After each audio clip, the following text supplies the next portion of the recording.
answer is which of these trends will continue on their current trajectory, or in other words, which will prove permanent and which will prove fleeting. And we are so fortunate to have an extraordinary panel to wrestle with these questions today. And with that, I'm very pleased to introduce our esteemed panelists, starting with Stephen Blank, who is a senior fellow with us at the ISSP, Kimberly Gerling, who is the interim executive director at Evidence for Democracy, and Errol Mendes, who is a professor at uOttawa's Faculty of Law and the editor-in-chief of the National Journal of Constitutional Law. And of course, this panel will be moderated by Monica Gatinger, the director of the Institute for Science, Society, and Policy, and a professor at uOttawa's School of Political Studies. And with that, I will hand things over to Monica to get started. Great. Thank you so much, Brendan. Welcome everybody to this first event that we're putting on at the ISSP in a virtual fashion. We're delighted to have all of you with us. And we really look forward to your comments on the event. I see many, many familiar names amongst the attendees, and it's wonderful to have you with us. And it's also wonderful that the virtual environment enables multiple people to attend who wouldn't otherwise be able to attend our events in person. So our list of attendees today includes multiple members of the ISSP, senior fellows, members of our advisory committee, researchers, students, and others interested in those crosswalks between science, society, and policy. So this panel, we're absolutely thrilled to be able to offer this panel today with three, I think, very distinctive takes and expertise around thinking through this question that Brendan laid out, which is when it comes to COVID-19, we're seeing multiple changes, and which changes are likely to prove enduring and which changes are likely to prove fleeting. So we've got a terrific panel, each of whom will give some brief opening remarks, and then we'll move into a moderated discussion and then a Q&A with you who are attending today. So without further ado, I want to introduce in a little bit more detail our first panelist. Our first panelist is Dr. Stephen Blank, who, as Brendan noted, is a senior fellow at the Institute for Science, Society, and Policy. Stephen is a longtime collaborator and dear friend who lives in New York City. So again, this virtual environment gives us an opportunity to beam Stephen in from New York. Stephen has had an unconventional career in academia, consulting to governments, in industry, and a variety of different topic areas, everything from North American integration to multinational strategy, to political risk, to thinking about, how has the role of government changed over time, and how have business, government, and society relations changed over time? Given the tremendously dynamic situation in the United States, we really wanted to get an American perspective on this panel, and Stephen will bring that in spades. So without further ado, Stephen, I turn the floor to you.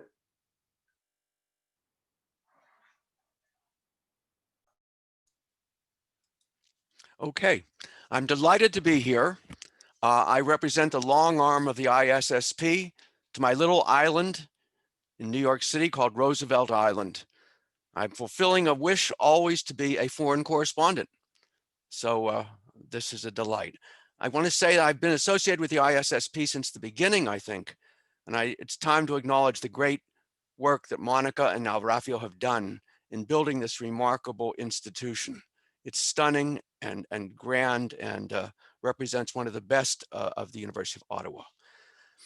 I have 3 points to make looking forward. Bad news, good news, and uncertainty. The bad news is this, the knock-on effects from the disease. First of all, COVID is not over. We could experience rounds and rounds of this in the future. This is nowhere near the end. But looking more broadly, the UN has recently reported that the number of people suffering from food insecurity is expected to double by the end of 2020 to more than 250 million. And the Times today talked about 45 million more poor in Latin America. Poor equals hunger equals malnutrition equals disease. not just corona. So I suspect in the next years, we're going to see waves of diseases, both traditional, perhaps new, and a reduction in the campaigns to reduce HIV, malaria. All that is likely to be significantly lessened in the future. Children without inoculations. The Gates Foundation says that the percent of world's children who received all of their recommended vaccines has declined to where it was 25 years ago. And that's just not in the poorest country, that's of course in many wealthy countries as well. In short, we can expect the knock-on effects of all this stunning pandemic to lead to much greater global disease and perhaps even more pandemics as we become weakened. Second is migration. We can't look at the coronavirus alone. Climate is changing more rapidly, it appears, than almost anyone anticipated, even a few years ago. The two together are likely to be devastating for large segments of the world. And it turns out that the poorest segments of the world are those most likely to suffer from climate change: sub-Saharan Africa, South Asia. The UN new statistics show that the number of people forcibly displaced worldwide has doubled over the past decade to 80 million. This is forcibly, this is not people just migrating on their own. We're just beginning to estimate the impact of climate-driven migrations. And again, not just in poorer countries. Think of the US Gulf Coast, of Florida, of the Southwest. Indeed, 500,000 people in Oregon were told to be ready to leave their homes because of fires. As it is said, you ain't seen nothing. Al Jolson said, you ain't seen nothing yet. This many people, of course, raises the possibility of intense disease outbreaks. Think of these huge encampments in Syria and Greece and so on. Finally, inequality. The most significant trend in the past decades, all of us have talked about it, has been the reduction in the number of people living in extreme poverty. Gates Foundation reports that this trend has been halted. Poorer communities in poorer and wealthier countries have been the hardest hit by the virus. We see that so clearly in the United States. We see that everywhere. However, just to brighten the picture, our nation, that's the United States, nation's 643 billionaires. It's amazing to think we have 643 billionaires in the United States, not millionaires, billionaires, have racked up $845 billion in collective wealth gains since March of this year. Half of that has been captured by the 15 wealthiest billionaires on the list. The three top, Jeff Bezos, Mark Zuckerberg, and Elon Musk, have captured 16% of that by themselves. That's pretty impressive stuff. Lost education, lost generation. Report by the Common Sense Media in September, this is the United States, shows in the spring term, 47% of public school students say they did not attend a single class, compared to only 18% of private school students. Clearly, the wealth difference in terms of access to computers, access to the internet, access to broadband, is significant. Now we're talking here about learning pods. It's expensive to join a learning pod. And again, the difference between wealthiest and poorest is very significant. And the product of all this on politics, political stability, barely remains to be seen. But there is good news. The good news is this, that an enormous space for innovation exists. Many new tools are at hand, and there's no shortage of capital for investment. I'd bet, that all aspects of human interaction may be well transformed in the next decade. Medicine and education, economics. We will look back in a few years like we look at those early computers that were turned out, those terribly boxy, useless things, or the first flip phones. We will move from this primitive communication device very quickly.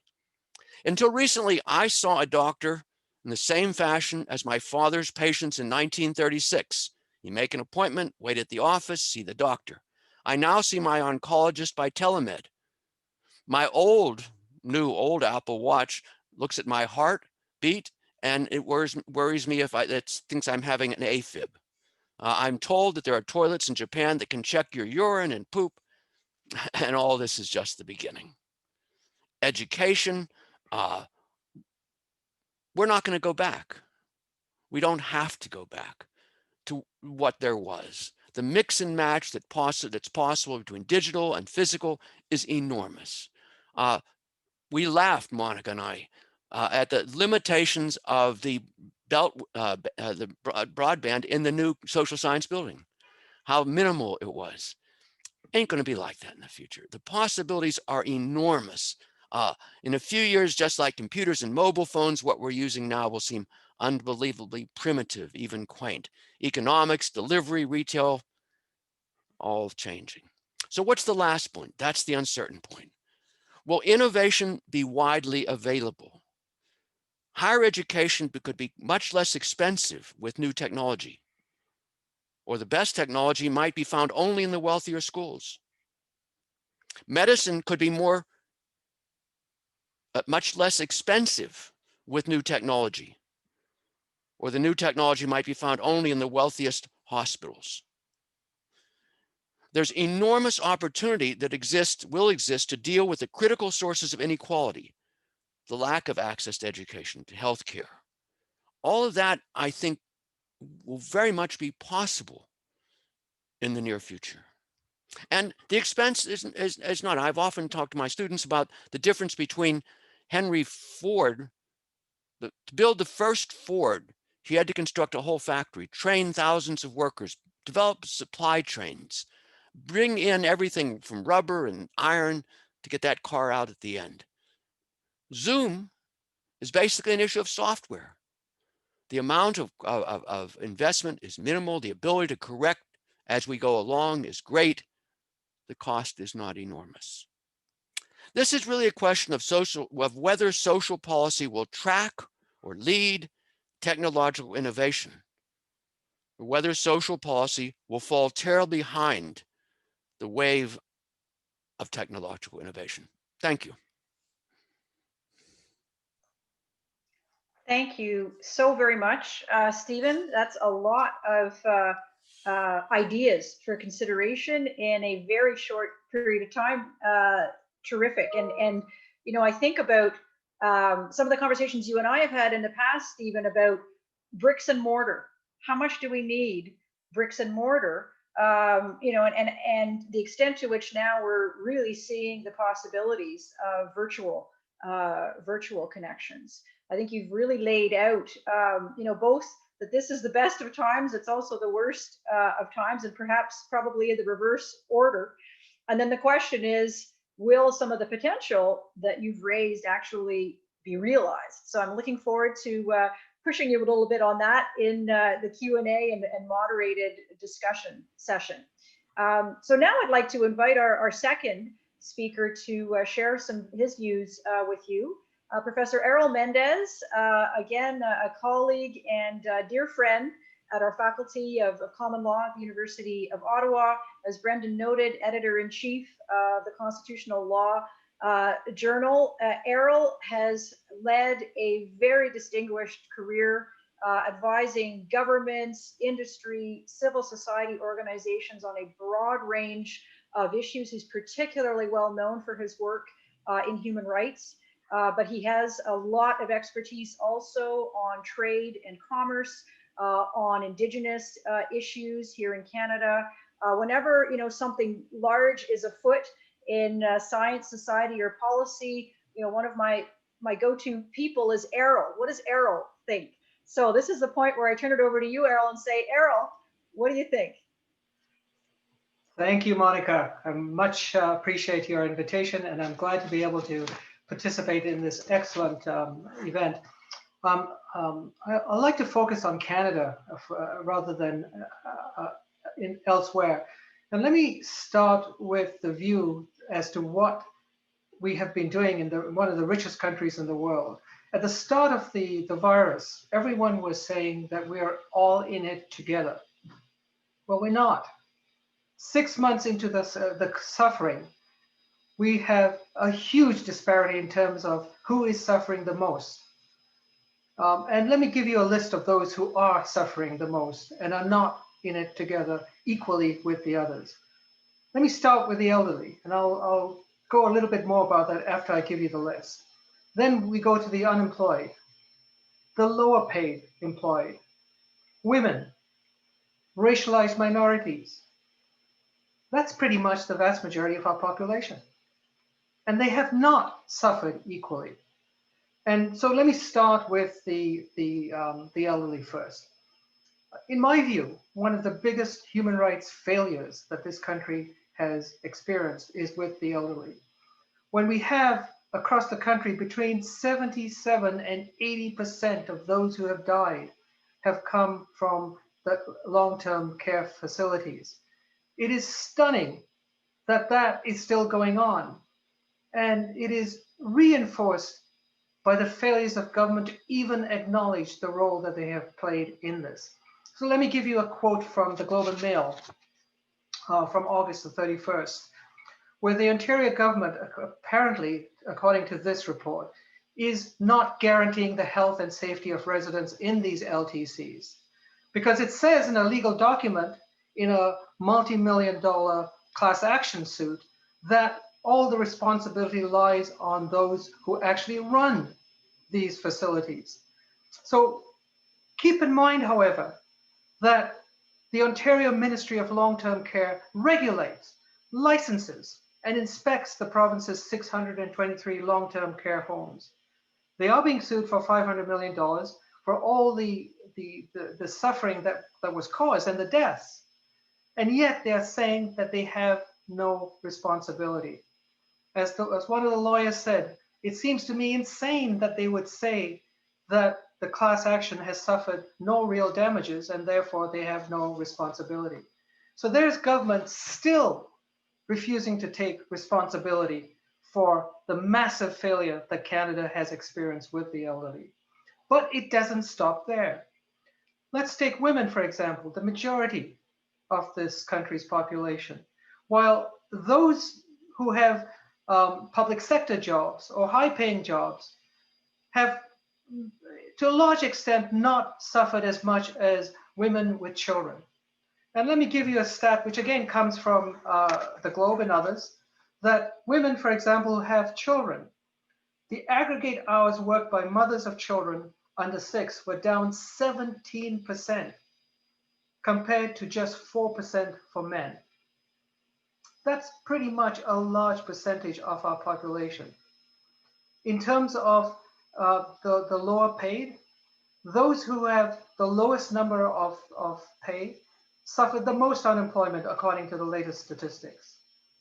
Likewise, if you go to race, there are some stunning figures which are now coming out of Stats Canada, which only started doing the race-based analysis of the labor market in July. And so by August, all of the non-white racial groups surveyed by Stats Canada experienced a much higher level of unemployment than their white counterparts. In July, South Asians and off-reserved Indigenous workers were at the greatest disadvantage, with unemployment rates at 17.8%, and compared with just 9.3%, a high number, we acknowledge that, for the rest of the employment. And the picture for those who are on the gig economy is even worse. So we can go on and talk about the various ways in which we have not suffered equally in this pandemic. I was pleased to see, at least with the Crown speech yesterday, that there's a beginning of acknowledgement, and maybe that's part of the good news, which I'll also talk about towards the end. I don't want to depress everyone completely.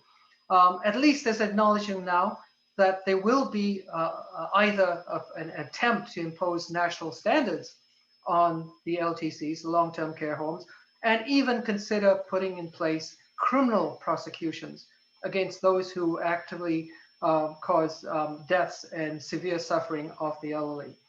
However, what will remain to be discussed there is who is that going to be imposed on?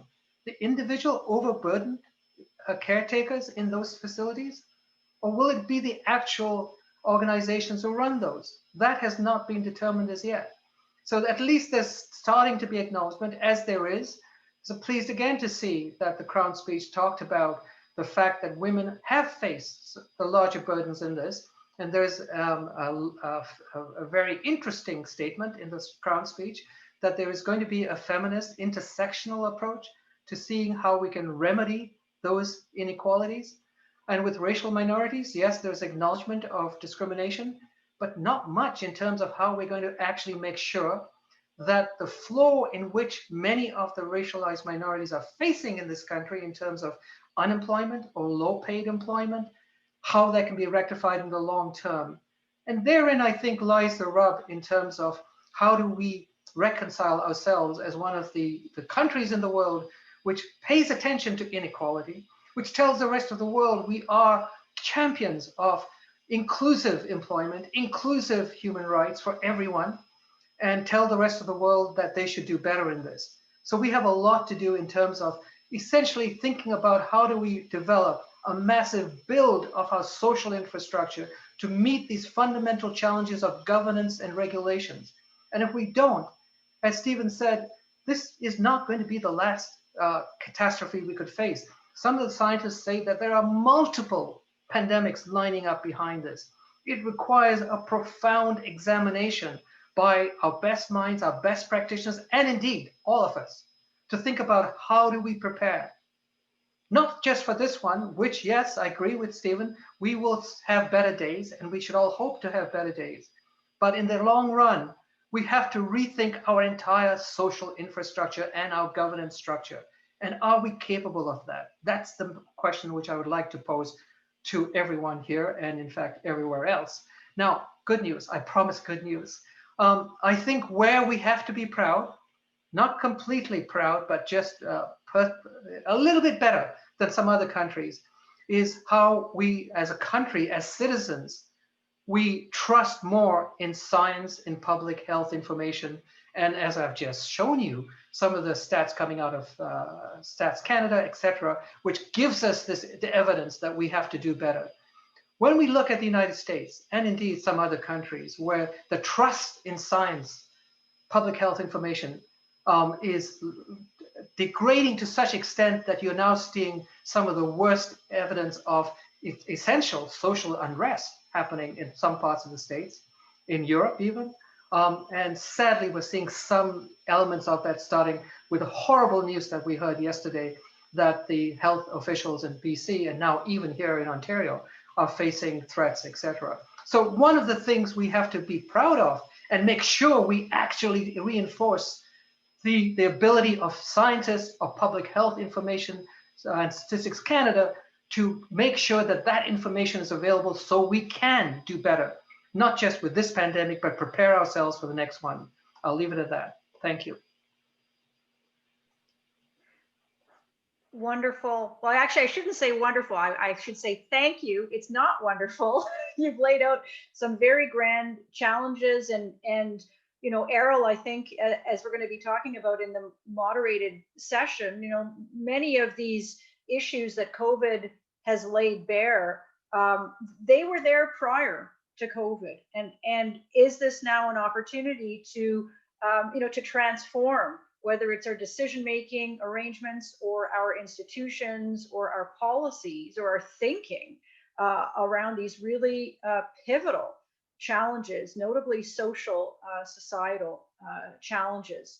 And I really do hope that I can push you, Errol, to get into sort of solution space as well, and where you might see some opportunities for some glimmers of hope, because I know you've done a lot of work, very policy relevant work, working in the trenches with those who are trying to address these issues. So you don't just look at it from afar and see the challenges without thinking through the solutions. So get ready for me pushing you on some solutions.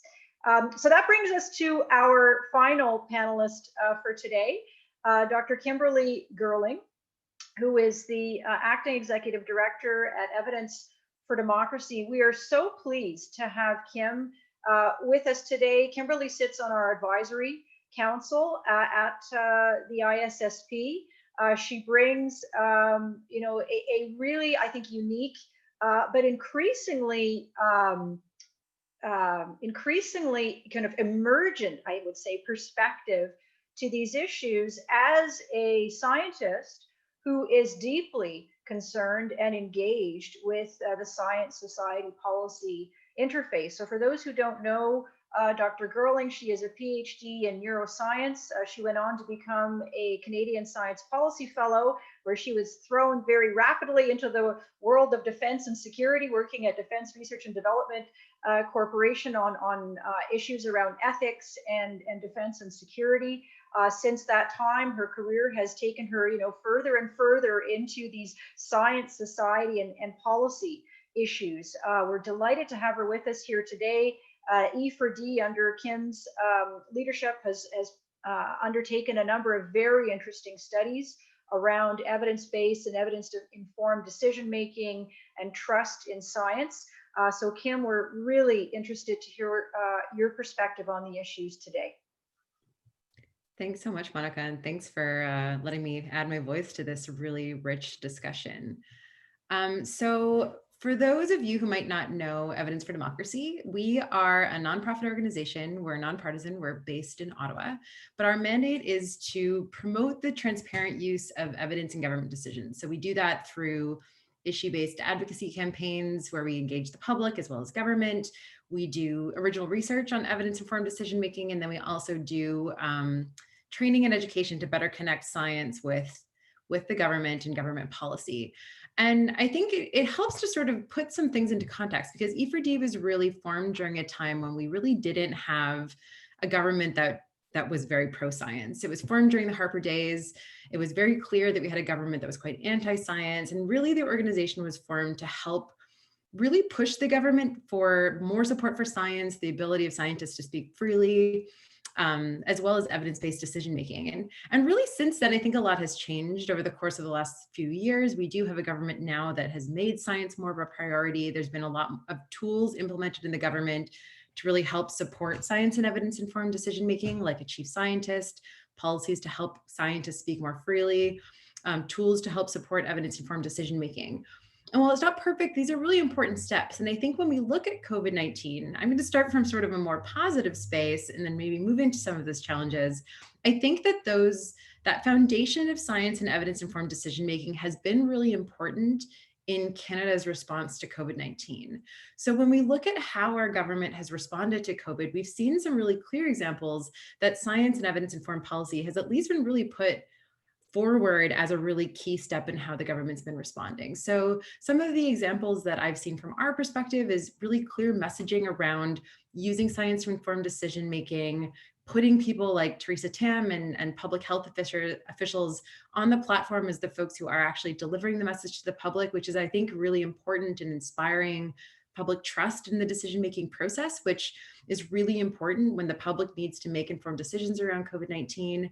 We've also seen the emergence of really interesting tools to help the government find and use evidence more effectively. So, for example, the Chief Science Advisor and the Departmental Science Advisors have led on the development of a tool called Can COVID, which is a platform that uses Slack and digital tools to help scientists across Canada better share protocols and research around COVID-19 to help really expedite the process of getting science rapidly communicated and used in decision-making. We've seen the emergence of things like task forces and advisory boards to help really bridge that gap between the research that's happening in labs and our decision makers, which is really important. And then on top of that, we've seen things like investments in science and research to support testing and vaccine development. So overall, I think that, having from the start of the pandemic, a government that has really put science as more of a priority has been a really important tool. And when we look at how Canada has responded as compared to other countries that maybe don't have that same foundation of evidence-informed decision-making, I think that has been a really positive thing.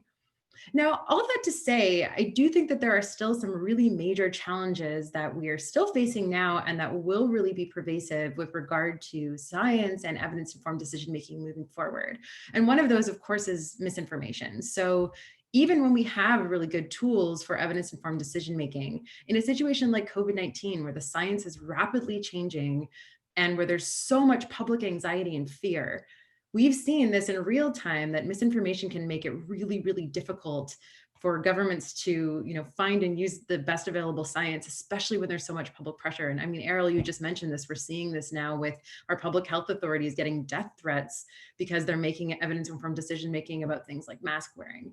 And so this can make things really challenging. And I think that that's just becoming more and more pervasive with the increase of digital communication, the ability of people to put science out there, or not to put science out there, but to put information out into the public. And this is really challenging. And while we've seen some new investments from the government, so for example, Heritage Canada now has a new fund to support combating misinformation, this is really something that I think is going to be a big problem moving forward.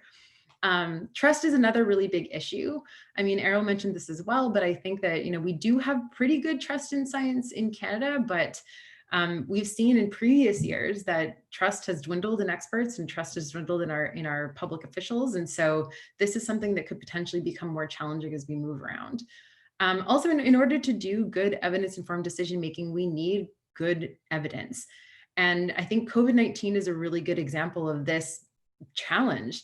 So for example, we know now there was a really interesting piece of a study that came out in collaboration with Ottawa Public Health just a couple of days ago here in Ottawa that showed that 66 or 67% of the people in Ottawa who tested positive for COVID-19 were part of racialized groups, which really shows us just how important it is that we have disaggregated data about different people and how things like COVID-19 are impacting different community members. We also need strong testing data to better understand where the disease is moving, and good contact tracing. We need strong social science data to make sure that we understand how COVID is impacting different people in different ways. And all of this requires good data collection, good data management, coordination, and connection and management of information, as well as good tools to get that evidence from those evidence creators to policymakers and to the public so that we can make informed decisions. And this is really hard. And although I think that we've done well, comparatively to some other countries or to other potentially provinces and jurisdictions, I think that it's really challenging to do that effectively. And especially when we're looking at something like COVID-19, where our information is changing so rapidly and our data needs are so high, that can be a really difficult challenge. It's also important to note that we are currently at the federal level in a minority government, which means that our government could change at any time. We could have an election. And although there are good tools to help inform our sort of evidence-based policymaking space, we need to make sure that those tools are protected and that we keep that public demand for science and that public demand for evidence-informed policy. So for example, E4D just ran a campaign around the Chief Science Advisor. So it's great that we have one, and the Chief Science Advisor has been a really important tool during the pandemic, but the mandate ends today and there hasn't been any announcements about how we're going to move forward on protecting science advice or potentially legislating that position. So, I mean, there are a lot of ongoing challenges. And while I think there have been some really good spots in terms of support for science and an emphasis on the evidence-informed policy, it's a really challenging thing to do in practice. And I think that we're going to really have to work hard to make sure that we move forward with that support for science moving forward. So I think I'll leave it at that. And I'm looking forward to the discussion. Terrific. Thanks so much, Kimberly. And I think to your point, you started out with a little bit more of a positive perspective around, in essence, the government science advice ecosystem that, at least at the federal level, based on your analysis, it's working well. And then the question, I think, is to your point, will it continue to work well going forward? And that's really where I want to start with the questions that I hope as a group we can dig into a little bit more. So each of you have identified a number of different trends that you saw kind of pre-pandemic, that the pandemic has maybe, accelerated or reversed. And then the question is sort of what comes next? What are the key challenges or issues that the pandemic has shone a bright light on, that our decision makers, whether they're public, private, or civil society, could put their minds to? And then, what are some of the things that will be the predictors of success, right? So, all of you have sort of talked about, well, what happens in the future, it all kind of depends. sort of depends on where the public goes, how technologies are used, how investment dollars are used, where policy decision makers go. And I guess what I kind of like to push all of you on a little bit more is like, what do you see as the key kind of drivers going forward that will help to better understand whether we're going to come out of this better or worse when it comes to some of the trends that you guys have identified? So for example, Stephen, you've talked about, technology. There's lots of opportunity with technology and there's lots of money out there. But this could go in multiple directions. What do you see as kind of tilting the balance in one way or another? As an historian, I really don't like to put everything down on one individual or one moment, but RBG's death is a huge issue for the future of all this. The elections coming up. If Mr. Trump wins again, which is possible, I don't see a possibility of any way of dealing with these. The fundamental issue has to be, and this is Errol, and we talked about this in our practice session, a rethinking of social policy, a depolitization of social policy. But it really means that efforts to reverse the extraordinary amount of inequality that has been built into our system really since the 1970s it has to be reversed somehow. It will require a political effort which is stunning. Done before, after World War II, we did not expect such a remarkable resurgence. There have been different times that we have done this, but it's really hard to imagine, Monica, at the moment, given the extraordinary politicization of these issues in the United States, how we get to the point of being able really to deal with these issues. I mean, you know me, I'm not usually so pessimistic, but at the moment, that is stunning.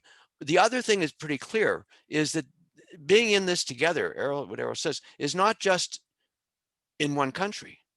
It is a collaborative effort to deal with possible, again, Errol said this, outbreaks in the future, which there are going to be likely many. This doesn't require an effort, a collaborative effort, the likes of which we haven't seen for a long time. Can this be viewed as the 1946-47 moment? Hard to imagine.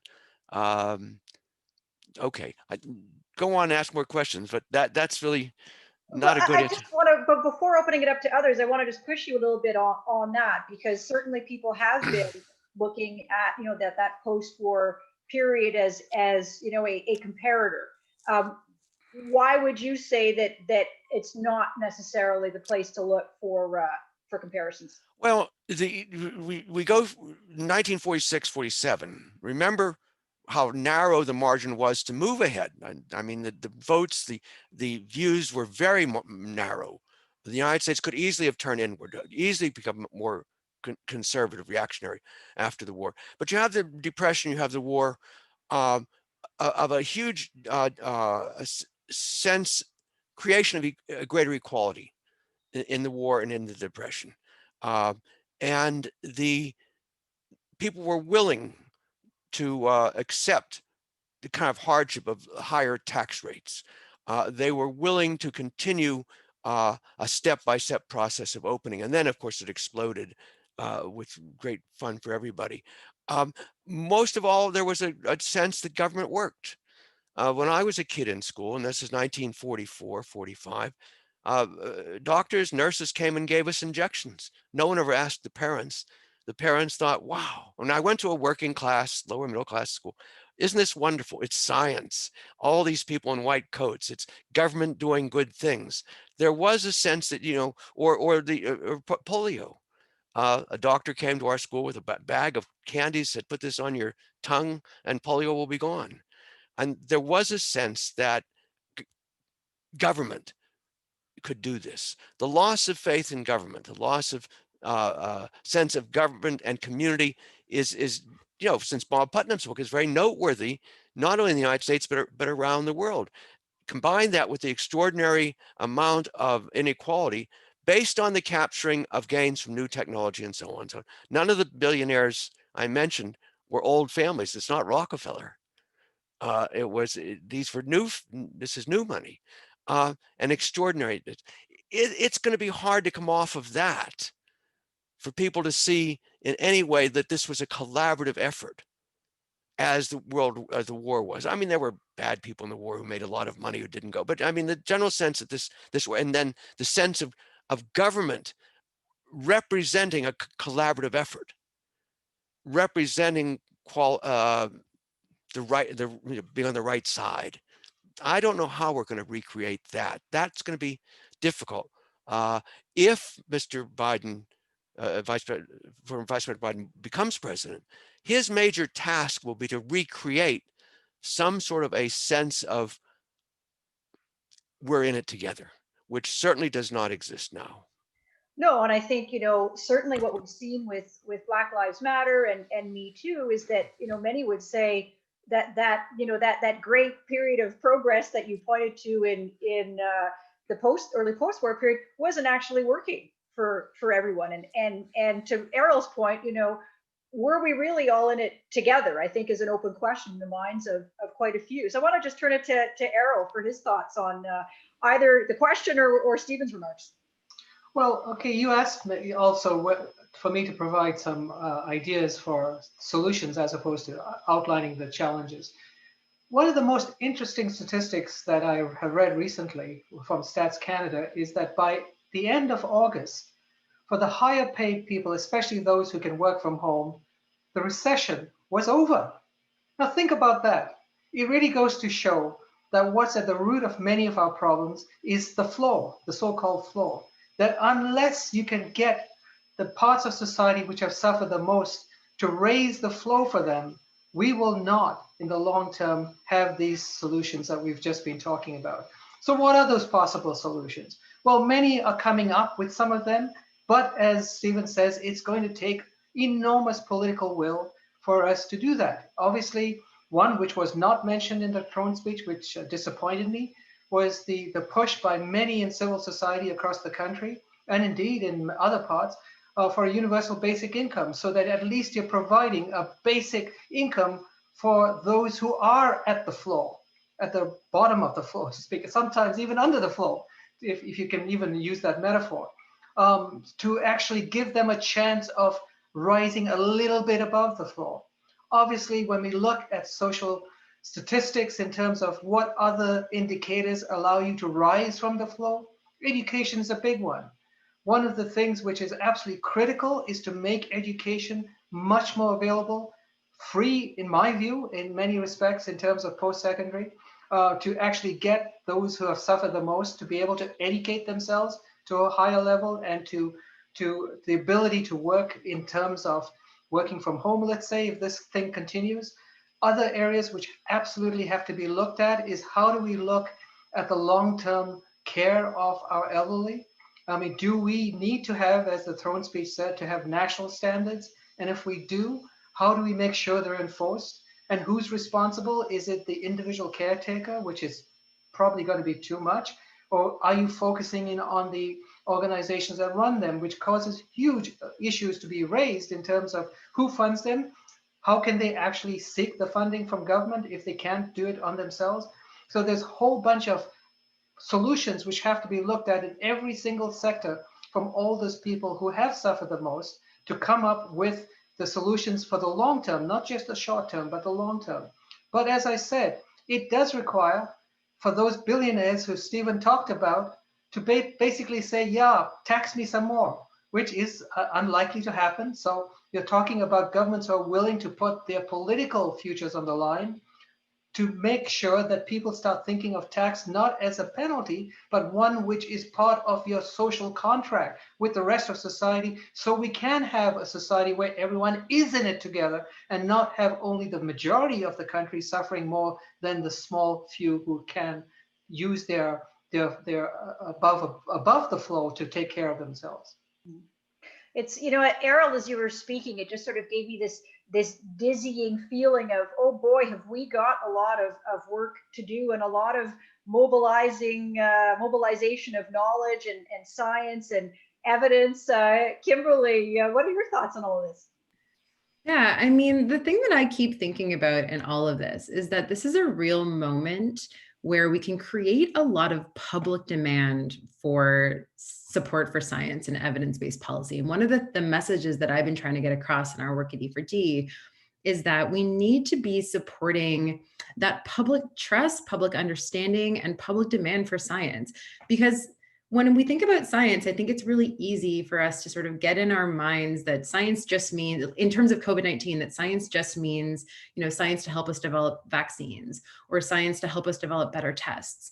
But one of the things that I think has been a challenge for the public to understand is that we need strong science to help us address all of those challenges moving forward. We need strong social science to better, understand the needs of Canadians and the needs of people across the country.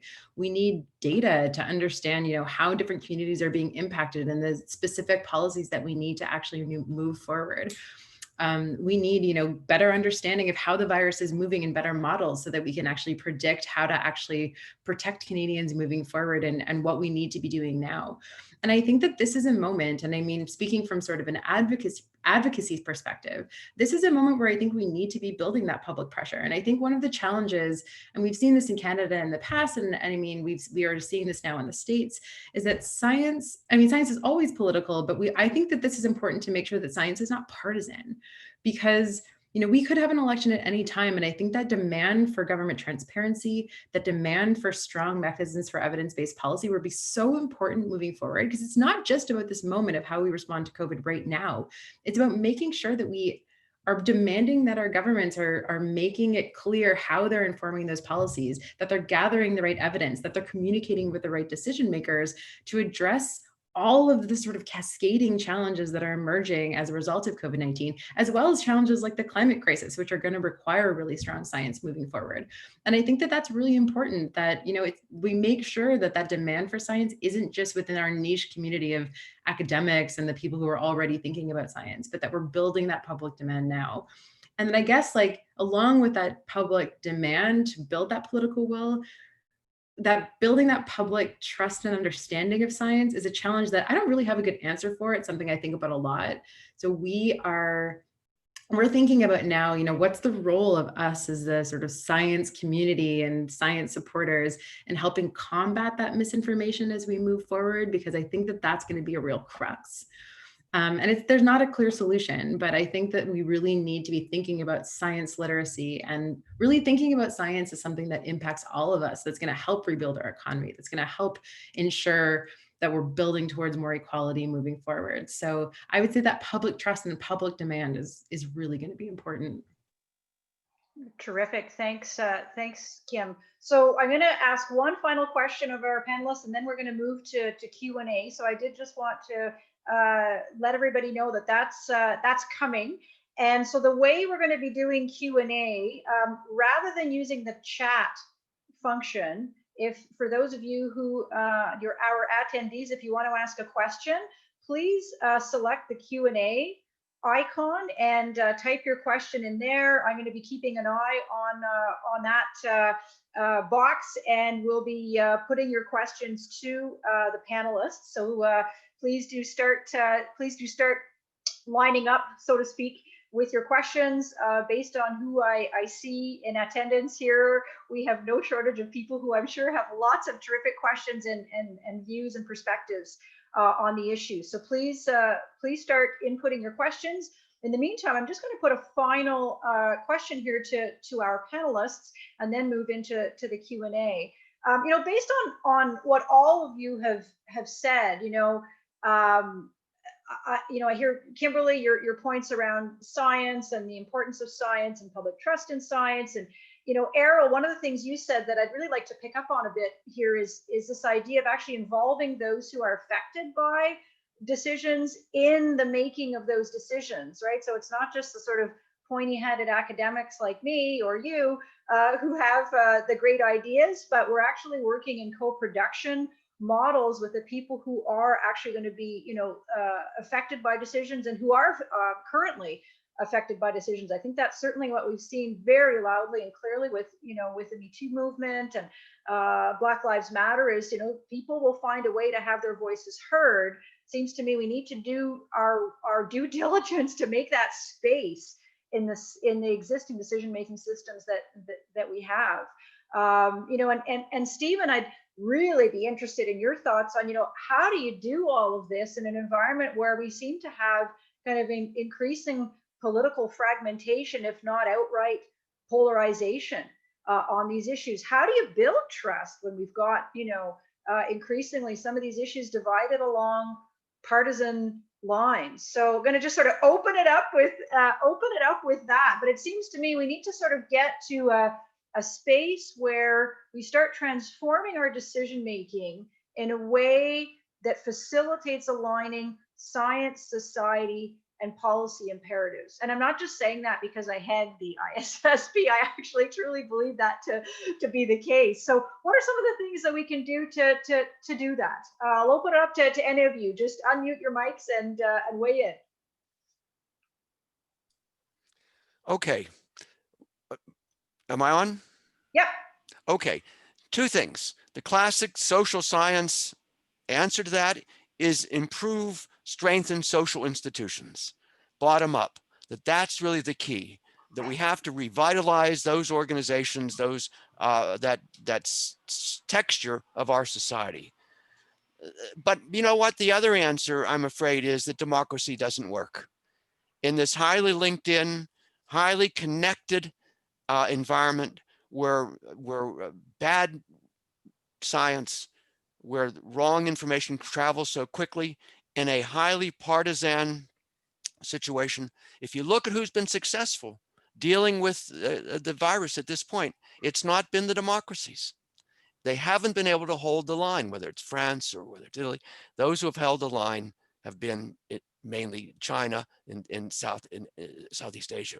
So two things. One answer, the nice answer that we would like, we strengthen our social institutions, strengthen our educational system. People understand, they're more educated, they're enlightened, sort of the Jeffersonian view. But I'm wondering whether that really is a fantasy, that maybe in the next step, the kind of participationist democracy that we have talked about for 200 so years doesn't work in this situation. Oh, I really disagree with you, Stephen, but I'm not one of the panelists, so Errol? Well, let me disagree then with Stephen. I think democracy is the most essential way to combat this. And let me give you the example of Tommy Douglas, okay? Where if you look back at the time of Tommy Douglas, everyone thought that universal healthcare was not possible. He disagreed. And just by using his own, his charisma, his own ability to gather others around him, we have something which is probably the most precious things that Canadians have. He started a social revolution with his views that things can change for the better. That's what we need. We need social revolution in many parts of our country. And Stephen, that also applies internationally. As someone who's lived in many parts of the world, that's equally necessary, because the ticking time bomb is here in Canada, but it's everywhere else. My God, all you have to do is look at what's happening in different countries around the world. You see that too. When you add climate change, the whole planet is a ticking time bomb right now. So for that reason, I think, we need those who can, and again, so becoming wonky a little bit, I think about, the principles of scientific change, where Thomas Kuhn, for example, says, you need those leaders to start the revolution, hopefully, and then get the rest of society involved in it. Well, where are the leaders of those areas? We don't see very many of them, other than those who are pushing for things such as universal basic income and others. My own colleagues in academia could do a lot more too, and I blame myself too in that respect too. As many of them said, Errol, maybe you should get out of academia and run and start something else. So yes, everyone can have a role to play, and it's about time we did. Errol, I would vote for you. I hope you're right.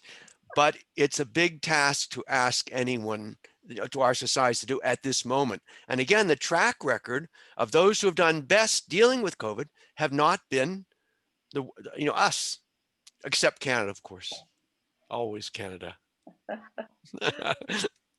I also think, yeah, I also think that there's, I mean, obviously I'm a little bit biased being a scientist who's involved in policy, but I think that there really is an important role that the science community needs to play in this moment. And I hear differing opinions from scientists all the time about what their role needs to be in science communication and science policy. But I think that more now than ever, we need to ensure that scientists are getting out of the ivory tower and engaging with the public and engaging with political decision makers. So I did a study just last year with E4D where we talked to policymakers, and they said that one of the challenges that they had around evidence-informed policy was that, in a time when science is changing really rapidly, it's hard to even find the science that they need to inform their decisions, and that they wished that there was more public or more engagement from the science community with decision makers, because even in their positions, they couldn't access publications because they were behind paywalls. They didn't know where to find scientists to have conversations.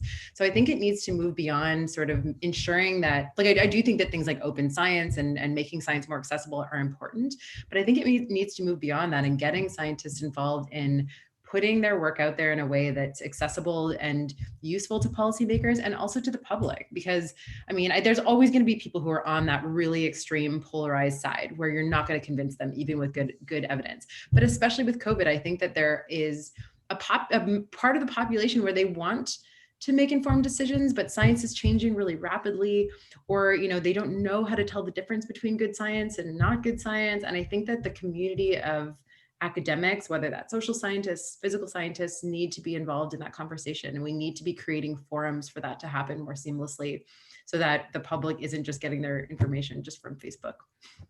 Yeah, and I think, I would just chime in if I could. I think that there's a really strong role that, and I've been making this case quite strongly at the University of Ottawa, that universities can play to create neutral, nonpartisan, inclusive forums for decision making. And in fact, where it can be very difficult certainly for for partisan politics to make that happen, but even increasingly for government departments, for public servants to create those sorts of forums. Universities and academics can play a really pivotal role, I think, in that sense. And I know, the ISSP has some strengths in that, in terms of using the convening power of the university to create that neutral, nonpartisan, evidence-informed, inclusive forum for addressing some of these issues, and potentially, being quite active when it comes to solution seeking and helping to transform decision making. All that said, Errol, if you choose to run, you know who to hit up for a donation. So let's throw it open to some questions. We're actually not getting too many. So for those of you who are in attendance, please don't be shy. And I know from looking at the list of folks here that you're not shy. You've got lots of insightful comments. I'd really really encourage you to share your questions. But I'm going to go through a couple of questions that we've got here, and just heads up for people, if you don't come up with some more questions, we'll just move into the next segment of the session. So a question coming from Peter McKinnon. Peter, so glad that you're joining us today. So Peter says, thank you for this discussion. My question, and I suspect, Stephen, this is mostly for you. My question is, do any of you have numbers and rates with respect to climate refugees? And Peter is from our Faculty of Engineering. The answer is no, because we haven't really defined what climate refugee status means. There are no available numbers. The UN doesn't break anything down by this.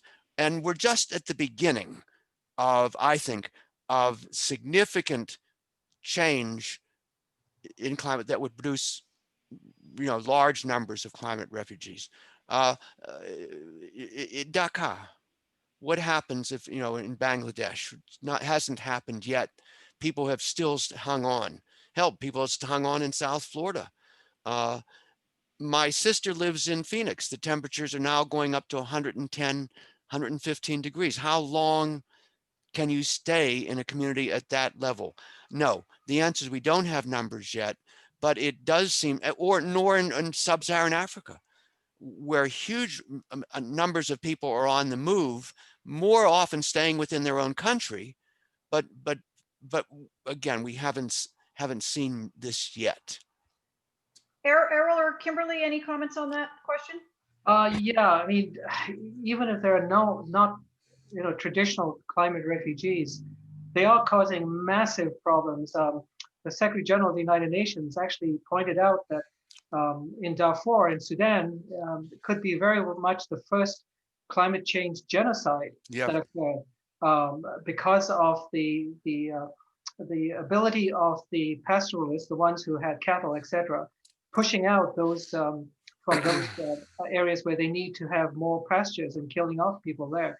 I see a lot of that happening. I think a lot of that is behind the southward drift of the Sahara and the Sahel is largely part of the reason why you have the migration into Europe from that part of the world. So those, in a way, are not only economic, but they are also climate refugees. So this is a huge problem, which I don't think we've begun to understand properly. And so you mix in economic with climate and desertification and the creep of the Sahel, etc., you're having a huge planetary problem there. And political violence, Errol. I mean, that too.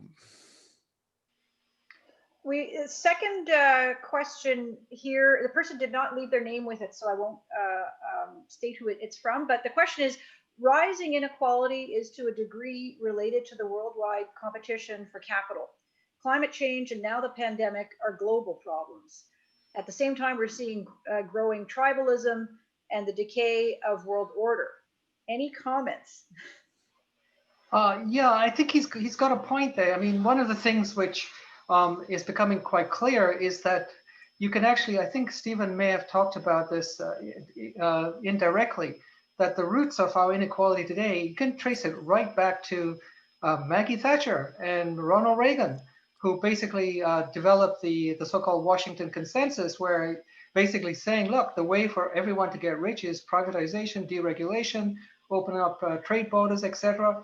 Yes, it did. It basically produced a lot of people going into the middle class around the world, but it also created the inequality. And as Thomas Piketty is saying now, one of the biggest challenges we face to address that is how do we use capital? Let me give you a stat which I had to dream up when I was teaching a course on globalization, that $1.9 trillion is sloshed around the world every day through foreign exchanges, through brokers, etc. Think about what 0.9 trillion can do in terms of addressing some of the world's problems. Add to that the World Bank, a former official from the World Bank, said that $1.2 trillion is also used in corrupt payments around the world. When you add those two figures together, you see that capital and the misuse of capital is partly responsible for a lot of the problems we face around the world. So again, it's another area where there's a need for not just social revolution, but global revolution. I'm not talking about the military stuff, but the new way of thinking about where is the capital and how can we use it better to address some of the problems of this world. But wait, there's a big tiger in here, and that is much of the wealth of people I mentioned. It's new money. This is not, and it echoes the change in the end of the 19th, early 20th century, the Fords, the Rockefellers, the huge amount of money that was made on new technology at the time. The richest people in the United States, richest people, well, I won't say in the world, in the United States, are certainly those who have ridden on the back of technological gain, of technological achievements. This is a dialectic. One side will say the greater freedom Reagan, Thatcher enabled this achievement. I don't think that's true, but it's hard to balance a period of tremendous technological change, which is just opening now. It is just beginning. How do you balance that with a fairer social order that doesn't limit this, but builds on it? I mean, to get to the place you and I and Kimberly want to get to is going to require those new technology, but it's going to be hard not for people to become billionaires doing it. The person who does better, who the next steps forward are going to make a lot of money because the demands for this stuff in education and health are enormous. How do you maintain this order? I don't know that it's ever been done. I mean, look back at the era of the Gilded Age, the money that was made on the new technology and of course, all the corruption that went with it, to be sure. Can we learn from that in a period of dramatic, profound, world-shaking technological change to maintain some sort of order about it and also still to maintain a democracy? I mean, that's the question. That's the question, Errol, you have raised with me again and again. How do you do that? Well, you'll run for office and maybe figure it out. But that seems to me to the issue. We are not at the end of anything. We're at the beginning of something. And that cork is just out of the bottle in terms of change in our lives. And how can we organize it, manage it, contain it, so that the kind of world that you and I and Kimberly and Monica want to see as a result of this, that's going to be very, very, very hard.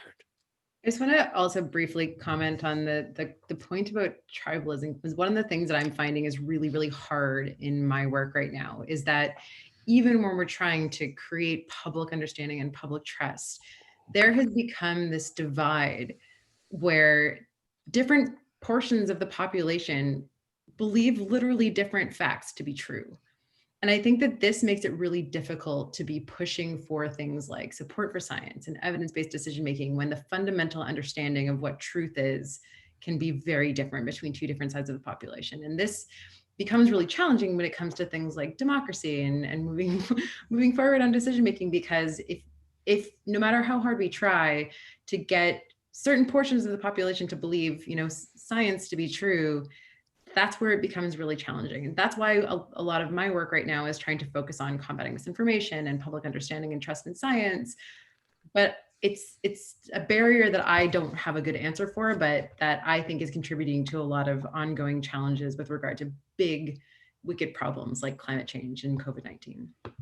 The other thing I was hoping maybe, Kimberly, if you can, if there's a tie in there, I know you've done work around ethics and emerging and disruptive technologies. So, a lot of Stephen's points are around this sort of technological opening. Are there some thoughts you would have there that could be useful to add to that topic? Yeah, I mean, my work on technologies, I guess so. It's a really challenging thing because I think with any technological development, you have, these brand new technologies emerging, which bring new promise.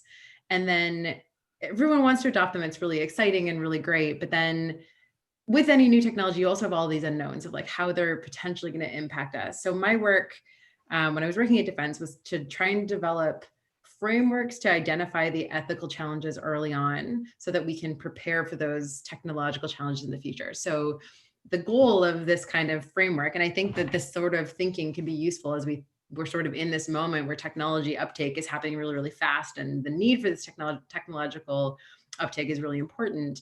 But I think that there's a role of sort of asking the questions about the long-term impacts early.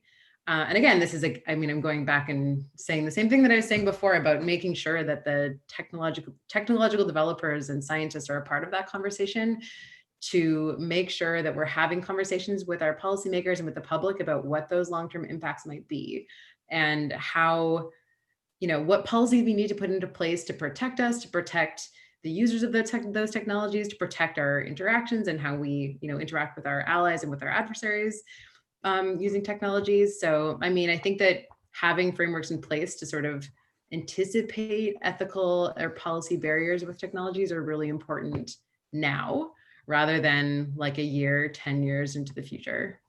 Yeah, no, absolutely. I was just having a conversation with one of our senior fellows yesterday around, and Stephen, you and I talk about this a lot, that the importance and potential value of scenario analysis and foresight capability. Yeah. Sooner rather than later at sort of what's coming down the pike, to pick up what is sometimes referred to as weak signals, and to think about from a scenarios perspective, what are the different directions that the future might take, based on the different drivers, affecting whether it's technological adoption or trust in science, or that a lot of what if conversations I think are really needed and could be extremely valuable for policymakers as they're charting how to respond in an environment that's increasingly turbulent and dynamic. One of the Go ahead, Stephen. One of the really big questions that your students and their kids are going to have to answer, probably your students, because it's sooner than that, is how much of these changes can be captured as public goods, and how much will be seen as purely marketable phenomena. I mean, I grew up in a period where you had a right legally to get a telephone. You were online. The telephone, AT&T, which is a controlled monopoly, had to come when you moved to a house and install a phone. I lived in an era of rural free delivery, when no matter where you were, the postman came. I mean, as Errol has said, in the last 30 years, a tremendous move toward privatization, marketization. The next pieces are so big. Will we be able to see any of that in terms of public goods? Whereas the movement has all been in the other direction in terms of healthcare. All due respect to Canadian healthcare, we still get a lot of your overflow here. And in the United States, it's disastrous. Or education. Or Errol's thing about retirement homes. It is very clear that in the next couple of years, there will be retirement homes, old age homes, with all the technology. The people will be protected, and they'll be very expensive. I think that's one of the questions for you guys in teaching today, in your world, have to deal with. Can we recreate a sense of trust in public goods? Or is the old, what did Reagan say? If the worst words you can hear, government guy says, I'll take care of it. I mean, how do you deal with that cynicism when, or maybe not, maybe the world is not to have more public goods, but it seems to me that's the kind of issue that you young people, are going to be dealing with in the very near future. Errol. Can I address, and again, I do not want to come across as a technophobe, but to address some cautions, as I promised I would, in terms of whether or not technology is going to save us. Because I think you need some cautionary notes attached to it. And let me take the example of the focus on electric cars and automation driven by AI. I mean, if you look at the basics of how electric cars will be operating, it's on the basis of algorithms which will determine whether or not someone in a driverless vehicle will either save the people inside the car and drive over someone in front of it. That actually is depending on what the algorithm really talks about. Is it about saving the many behind in the car or elsewhere? And what that actually, the reason why I'm raising this is my plea is, in addition to having technology save us, we should also factor in what is driving it is our own sense of what is the good, to get to Stephen's idea. Are we willing to go what is called in philosophy, the utilitarian model, which is as long as you can get the happiest people together with the best result, that's fine. And that's where you start having, and to get back to the pandemic, the disagreement between how Sweden attacked the COVID and how we are attacking the COVID.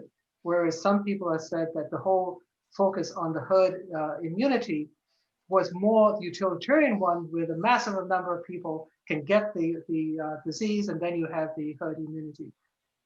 That caused huge numbers of deaths for the elderly. So it's my way of pleading that yes, technology is a solution, but that's where you need, in addition to STEM in universities, You need the philosophy, you need the ethics, you need all the things that combine technologies with what makes us human in all its various forms. That's not happening. And that's one of the things which I worry a lot about. Technology is the rabbit out of the cage. It's out, and it's going to change as faster than we can imagine. The question is whether you guys can keep up with it and can build the social institutions that will contain and moderate it. But that door is, that's done. That's a racehorse out of the barn. The technological changes are going to come fast and furious in the next little while. There's plenty of money for investment. The question is, people like you, Errol, and people like Kimberly, how could you not like the two of you? Dear God, what wonderful people.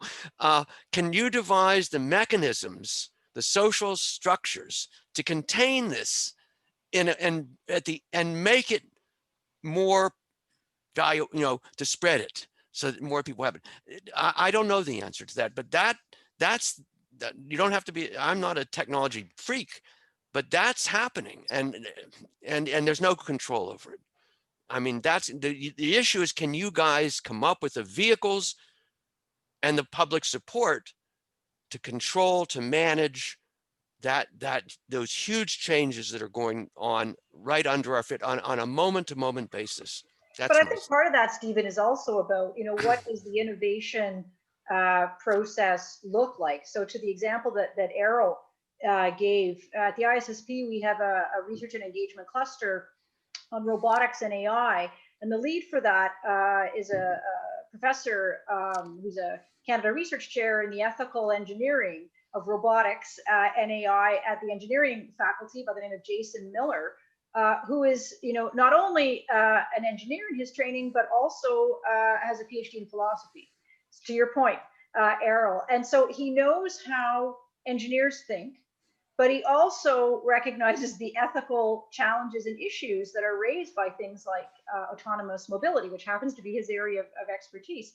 So he does things like, work with the automobile manufacturers and the software developers for those systems to try to, very early on in that development of the algorithm process and the design process, get some of those, values questions onto the table of engineers in a way that, speaks their language, right? Because it's not uncommon, for folks to say, well, that's not my problem. Ethics is somebody else. I do the engineering here. And as we're seeing, there's so many areas where all of these things are bleeding together. And so part of it is about how do we remake some of our systems around innovation, even to much earlier on be addressing those questions, not, down the line where something goes horribly wrong and then you lose the public trust, which is very difficult to get back. I see Kimberly, you want it, but then no, I'm also making sure that you can't hear the dog running around upstairs. Yeah, so I mean, I think that to speak to the work that I did at DRDC, I think it was a really cool example of where the government was actually doing this really effectively. So my whole project when I was working as a fellow with National Defense was to essentially do that. So I was a scientist that was brought on specifically. I mean, this is a defense specific example, but my job was to help National Defense think about long-term potential adoption, not even just in Canada, but by any sort of military group of new technology. So that could be a really advanced technology, something like artificial intelligence, or it could be a really early technology like, cognitive drugs that, could adapt memory, things like that. So my job was to create a tool so that national defense could think about, okay, well, if this technology were to advance in a particular way, how would that look if it was adopted in military context? And what could the potential benefits be? But what could the potential downfalls be? And that process involved having scientists on board. I worked with National Defense. I worked with like ethicists. I worked with policymakers. And I mean, I did get a lot of pushback from scientists, and I'm a scientist. I know what that feels like. And I have a lot of scientists telling me, well, if we think about all of those technological ethical barriers, we're never going to get anywhere with science. But the point of doing this kind of foresighting and this kind of scenario, like long-term thinking of, okay, well, if this happens, then maybe this will happen. It's not about saying, no, we can't use this technology or we can't develop this technology. It's about ensuring that we have the policies in place and the plans in place for how that technology might advance and how that might impact different people. So, you know, looking at different types of populations, we worked with, you know, the public. I did lots of outreach. We made all of our publications open access. And I think that that is it was a really cool example. And I thought it was really neat to see it happening in real life and to see the kind of uptake that we were getting from government departments. And I think that that's going to be really important moving forward. I mean, I've been thinking a lot about the need for more government foresight, but not just about, you know, anticipating the new big challenges we're going to need to address, but anticipating how what's happening now is going to impact us in the future and how we can make policies that address those potential challenges. Great. The So people have, I'm going to hold you there, Stephen, just because, so people have now all of a sudden gotten very chatty with questions to the end. So what I'm going to do is each of you will have 1 minute to pick, you know, whichever question you want to address and share some thoughts on that, because I want to make sure that we do share the questions that people have posed. So here we go. One question around how would you suspect the pandemic will impact the Canadian economy in general? The job market, for example, as we're entering a second wave, will we head into a more difficult recession or even a depression? One question. Another one around science, policy, information, and democracy. How can we ensure that undistorted information reaches the public, whether that's information on climate change, inequality, economic disparity, and the like? A third question relates to universities. This one, and the person put their name with it, coming from Bob Walker, who many of you will know. Thanks, Bob, for attending. And Bob's question, he says, it seems to me that opportunities for societal discussions on solutions to these big inequalities have fallen victim to the very polarized echo chambers within which many of us now live. In the past, universities were an essential player in such big social discussions, but it seems to me that this has diminished, in part because portions of the public deem universities to not be in their tribe. How can this be turned around? We've also received a number of comments with information around refugee numbers for climate. So Peter, we will follow up with you with those, just so you're aware. And then final question. So each of you will have a minute to sort of pick which question you want to address. The final question comes from Blaine Kennedy. Says it's a comment on the power and often irresponsibility of some members of the top 10% who are the professional managerial careerists who advise and justify the super rich 1% and policy decision makers. I'm quoting verbatim here. A minority of them understand the working class and poor or come from them. I'm not quite understanding the next part here, but I'll just skip to the question, which is how can they be made accountable? These are a minority of the group, but seem to have disproportionate impact. So with that in hand, 1 minute to each of you, and then we'll close off. Why don't we go in reverse order? So Kim, that means we're starting with you. Sure.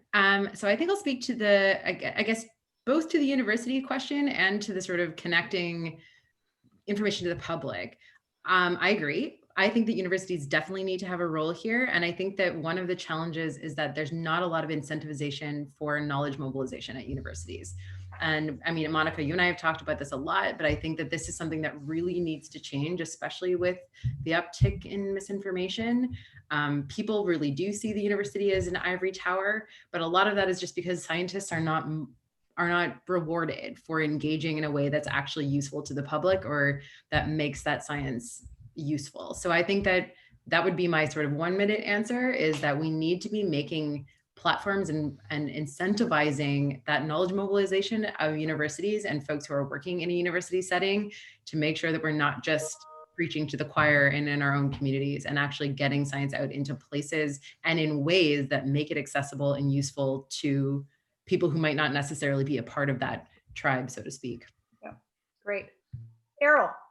Well, I'm going to take the first question, but I'll try and add on to the last question also. In terms of the economy, I'm actually tying it to my presentation. When you look at which parts of the economy are zooming ahead, and I deliberately use the word zooming ahead, it's those in the technology field who can take advantage of the pandemic. Now, what does that do to the vast majority of employment, which has the vast number of employees, which is the hospitality and a whole range of retail stores? You're starting to see the possibility of an economic feudal society where those who can work in the technology field will be quite okay. And as I said, some of them, the recession is already over. Whereas for the majority of workers in retail and hospitality and others, they'll face a dismal, dismal future. And that's the reason why, again, using scientific labor markets data, there is a need to come up with ways to how you're going to deal with the new so-called feudal economic society where people will get richer and richer because they know how to deal with the technologies that allow them to keep their jobs, etc. Whereas increasing numbers, millions, will not.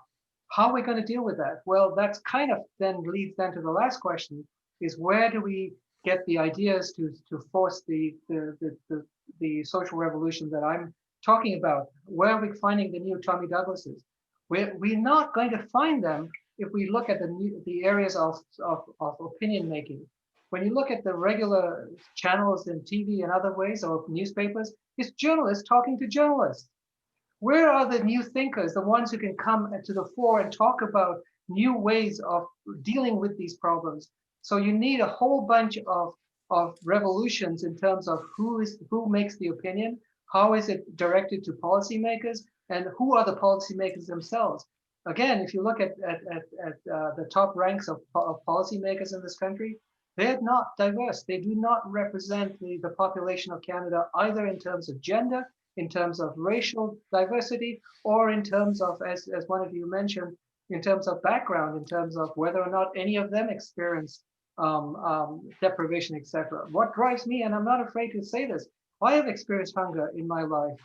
I spent 6 months just surviving on one hamburger a day whilst I was having my graduate study. So I know what deprivation means. And unfortunately, many of the people at the very top have never experienced that. That's all I can say right now.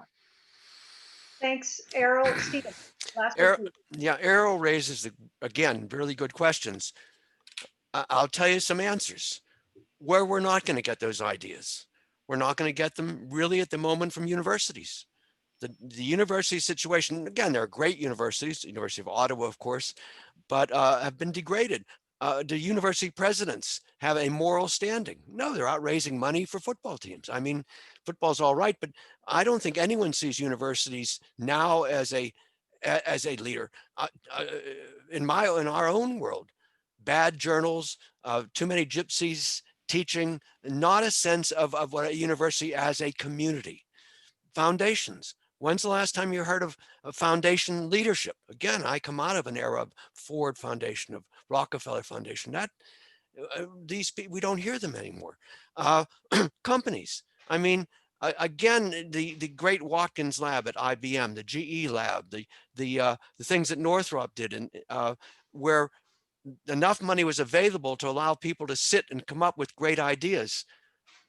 That doesn't exist anymore with the constant churning of corporate structure and wealth. I don't know, these institutions, which people my age grew up with as the key structures of the production of ideas and views, they don't exist now. Errol's going to have to come up with something different. I don't know where that's going to be. Political parties used to generate ideas. They don't generate ideas now. I mean, that's the one could say it's been the democratization of idea production that is such a problem. Bad ideas, bad science, bad morals, all in a big pot. Am I saying we did better with an elite society with smaller number of institutions of wise people together? Historically, it looks like that's the case. I don't know that I'd agree with you, Stephen, but I think, and this will be sort of my last point, and then I'll wrap us up. I think some of it comes back to incentives. Are the incentives right to get the right ideas. And I don't know, or to get fulsome ideas. I don't know that we've got the incentives right in any of the places that you mentioned. So I'm going to wrap this up because we've gone a little bit over time here. What I do want to note for everybody who is still with us is that we've asked all of our panelists to author a blog on their remarks and their experience here, and you can rest assured that we will be pushing them on, positive solution space, because I think we all want to get towards answers and what are some paths forward on these obviously very complex but pivotal issues. I'd also like to encourage you to let us know what you think. This was our first virtual event, so we are learning as we go, and would very much like to get your views on this. You can just use our general email address. I think it's ISSP at uOttawa.ca, or if not, look on our website. You can connect with us through the website. Our next food for thought session is going to be more the traditional format, which is one of our researchers sharing their research, and the individual in question is Professor Malika Errol Kantarsi, who's an expert in 5G technology from our engineering faculty. So we're all really looking forward to that. We hope you can join us for that. Stay tuned for promotion on that. That's coming up on October 29th. And I want to, of course, on behalf of the ISSP and obviously all of our attendees as well, thank you to our panelists who provided just tremendous food for thought. And there's no pun intended there. This is called Food for Thought for a reason. So much appreciated that you did that. And a final huge thank you to Brendan Frank, our interim research director, without whom this would not have been possible. This was his brainchild and efforts to bring it all together. And also to Raphael Desaldi, who's our communications specialist, who made sure we had all the technology we needed to make this happen today. So normally this is the point where I say, please join me in giving a round of applause to our panelists. So I'll thank you so much, and we hope to see everybody soon. Bye for now.